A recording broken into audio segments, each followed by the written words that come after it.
Olá pessoal, tudo bem? Bem-vindos para mais uma aula de Geografia. Na aula de hoje a gente vai falar, continuando o tema da aula passada, a gente falou sobre a economia brasileira, a gente falou sobre os setores da economia. Então, lembrando rapidinho, a gente falou sobre o setor primário, né, que é o extrativismo, agricultura, pecuária. A gente falou sobre o setor secundário, que é a indústria, que é um dos setores mais dinâmicos da economia, porque ele tem uma... Geralmente os países mais desenvolvidos são industrializados, né, alta tecnologia. E a gente falou sobre o setor terciário, que é o setor do comércio, do serviço. Na aula de hoje a gente vai falar sobre a indústria. E para a gente falar de indústria, a gente precisa chegar à origem das indústrias, e é por isso que a gente vai voltar para um tema inicial, que é a Revolução Industrial, dando foco aí num conceito, né, da geografia. Beleza? Então, bora lá. Bom, para a gente poder falar sobre Revolução Industrial, a gente precisa voltar um pouco no tempo, né? A gente precisa entender como é que começa a Revolução Industrial, e tem um monte de outros assuntos que são relacionados a esse tema, tá? Bom, a Revolução Industrial, se a gente para pensar, ele é o momento, né, um conjunto de transformações nas técnicas de produção. Então, vamos aqui falar no português mais claro. Como é que as coisas eram produzidas antes da Revolução Industrial? De uma forma artesanal. O que é uma forma artesanal? Quando a gente usa as nossas mãos, né, as mãos humanas para produzir alguma coisa. Só que as mãos humanas, elas têm limites físicos, né? Então, por exemplo, um sapateiro que produz todo o seu sapato, que produz todas as etapas de produção do sapato, ele consegue, sei lá, fazer um par de sapato durante uma semana, o tempo que ele gasta. Então ele vai conseguir no máximo, então, seguindo essa lógica, em um mês ele consegue fazer no máximo 4 pares de sapato. Quando você fala de revolução industrial, essa produção não é mais artesanal, ela é mecânica, né? Digamos assim, o ator principal desse filme não é mais humano, é a máquina. O homem se torna auxiliar da máquina, né? Então, a gente está falando de uma produção que deixa de ser artesanal e se torna industrial, né? A máquina se torna o protagonista dessa história. E tudo isso começa na Inglaterra, mais ou menos no século XVIII, por volta de 1700. Então, assim, a gente precisa entender que essas relações aí das máquinas, né, elas mudam praticamente a vida humana na época. Então você imagina, por exemplo, tudo que nos cerca hoje em dia, né, ela está relacionado com a máquina, praticamente quase nada. Se a gente pega aqui, por exemplo, o computador que eu estou usando para conversar com vocês, o celular que vocês estão usando para assistir a aula, o fone de ouvido, a garrafinha de água, a luz elétrica, o ventilador, o ar-condicionado, praticamente quase tudo que nos cerca são objetos industrializados. A indústria ela tomou conta de uma tal forma que as relações humanas hoje são pautadas por conta de algo que é industrializado, né? Então, até mesmo os hábitos. Por exemplo, antes da Revolução Industrial, as pessoas dormiam cedo. Por quê? Porque não existia luz elétrica, né? Então, as pessoas elas jantavam ao pôr do sol e elas acordavam ao sol nascer, né? Hoje não, hoje as pessoas, por ter luz elétrica, as facilidades aí que a indústria proporciona, até o estilo de vida das pessoas muda, né? Então, olha como é que isso tudo traz uma relação clara até com o nosso dia a dia, né? Bom, para a gente poder entender, existe uma questão que eu acho que é muito importante, né? Por que a Inglaterra foi o primeiro país a proporcionar essa virada de mesa que a gente chama de Revolução Industrial? Tem algum motivo específico? Tem, tá? A Inglaterra durante muito tempo foi o grande país aí, né, que mandava no mundo, tá? E por que a Inglaterra foi o pioneiro nesse processo? Primeiro, a Inglaterra tinha uma grande reserva de carvão mineral. Carvão mineral, para quem não sabe, não é o carvão de churrasco. É como se fosse uma gasolina em formato de pedra. E a Inglaterra usava isso bastante para produzir energia. Naquela época, os primeiros motores eles eram como se fosse uma panela de pressão da casa da mãe, né, quando ela vai cozinhar feijão. Daquela pressão da água que saía, era o que movia as coisas, né? Então, você está usando o carvão para poder fazer com que aquela panela pegue fogo. Então, quem tem carvão mineral tinha facilidade de ter os primeiros motores. Então, a Inglaterra tinha. Outra coisa, a Inglaterra foi o primeiro país do mundo a ter um governo com mentalidade burguesa, de lucro. Ou seja, um governo que ia fazer políticas para beneficiar esse tipo de coisa. Outra coisa, esse governo burguês fez uma política que mudou a história da Inglaterra, chamada política de cercamentos. O que significa? O governo fez uma lei dizendo, ó, todo mundo que mora no campo, na fazenda, precisa ter escritura. E as pessoas não tinham escritura, porque a escritura é um papelzinho que dá posse daquela terra para você. Mas você imagina, se aquela família mora naquele lugar há mais de 1000 anos, você acha que eles tinham papel de posse de terra? Não existia essas coisas. Então, grande parte dos pequenos proprietários ingleses, eles foram expulsos das suas terras. Aí você vai me perguntar, professor, mas fizeram isso na maldade?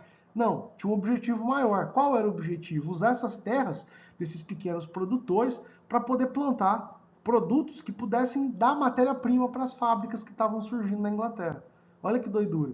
E essa mão de obra que morava no campo, nas fazendas, automaticamente, se eles perdem a terra, eles vão ter que ir para a cidade. E na cidade eles vão se tornar mão de obra das fábricas que estão surgindo. Então, a política de cercamentos, ela foi um dos maiores trunfos assim do governo para poder estimular a indústria na Inglaterra. Então, ela é considerada um dos fatores que explicam isso, né? E óbvio também existe um investimento em pesquisa. A Inglaterra ela tinha muitas colônias, a Inglaterra é um país muito rico, investe esse dinheiro, né, em pesquisa científica. Então a gente vai ter a Inglaterra, né, sendo um grande polo de ciência, um grande polo aí de grandes inovações, de grandes mudanças, né? A Inglaterra é o primeiro país do mundo que vai ter navio, que vai navio com motor, locomotiva, telégrafo. A Inglaterra é esse grande palco, né, de mudanças. Hoje a gente vê os Estados Unidos, a China, mas a Inglaterra era, mais ou menos ali no século XVIII, esse grande expoente tecnológico. Eu vou mostrar para vocês um pouco dessas invenções. Então eu pego aqui, por exemplo, motor a vapor, como eu falei, ele funcionava como uma espécie de panela de pressão.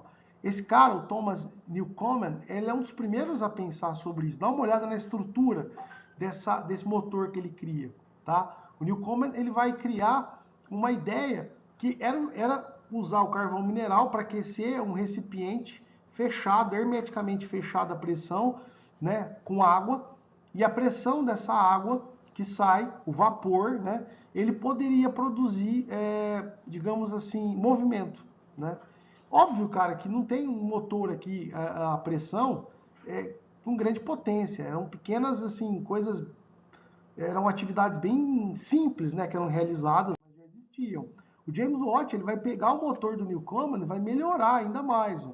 Dá uma olhada, ó, o carvão mineral, recipiente com água, água fervendo, a pressão que sai, vai movimentar um tear, uma rodinha ali, ó, que é as máquinas lá de costura. Né? As primeiras fábricas, elas são fábricas de costura, de tecelagem.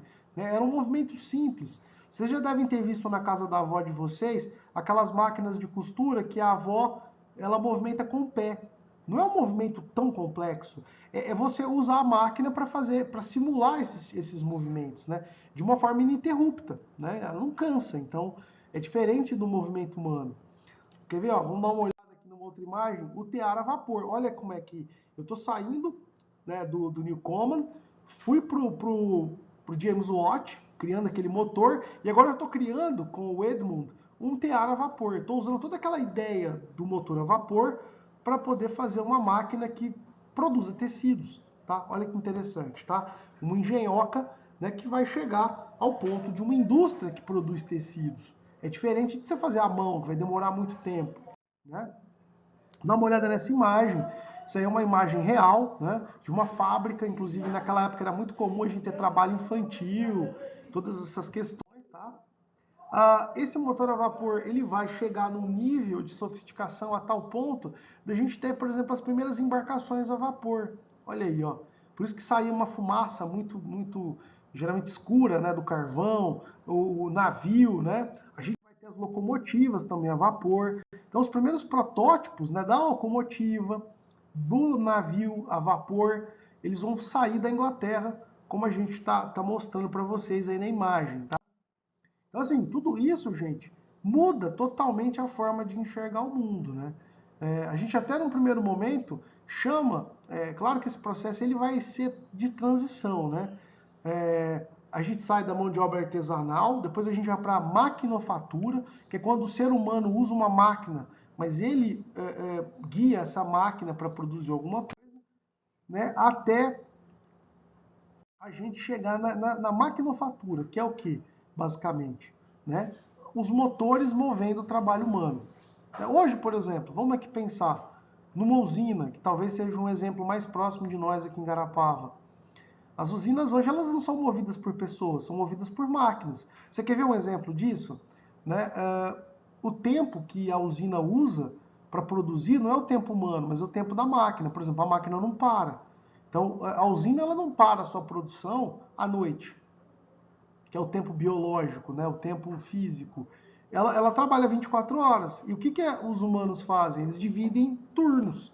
Você deve ter, já quem tem pai que trabalha na usina, os caras dividem 3 turnos de 8 horas, que é basicamente as horas aí que um turno tem. 3 vezes 8, 24, ou seja, a usina ela não para. Enquanto uma pessoa está largando o turno, a outra pessoa está entrando no turno. Então, nota, eu vou ter sempre o que? A máquina trabalhando. Então, a máquina é o ator principal do processo. Os seres humanos são auxiliar de produção. O que é o auxiliar de produção quando está na carteira de registro? Quem produz é a máquina. Os humanos são os auxiliares da máquina. Nota, então, até os horários, eles são basicamente pensados nesse sentido. Então, a gente começa a notar que é uma mudança na forma de enxergar o mundo.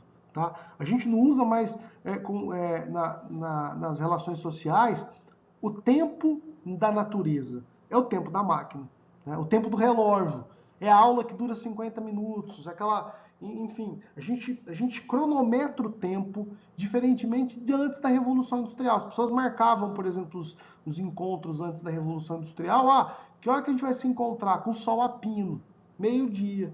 Mas ninguém tinha relógio.